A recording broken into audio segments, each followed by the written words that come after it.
আসসালামু আলাইকুম ওয়া রাহমাতুল্লাহি ওয়া বারাকাতুহু। আয় অনরারে গুরাই গুরাই গুরাই গুরাই দেখাইন দে বাংলাদেশ বিমান।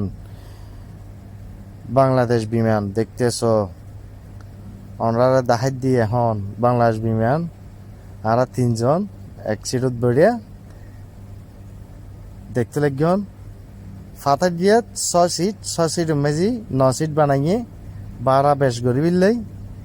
খুব সুন্দর বিমান এই যে মানুষ উগ্র মানুষ বরাবর গলদিম মেজি ফতাসাদ একখান কে হাইতে গিয়ে কে সিটি গিয়ে গরমে মরিজের গিয়ে মশার হরিয়ার হারও হয় যাক বহুত জন হয় হদে বন্যায় ঘরের ফাল্লা আসলে বন্যায় ঘরের দিন হয় এরে যারা বসি ইউএস বাংলা আবার বানাইয়ে দেয় বিমান বাংলাদেশ এয়ারলাইন্স।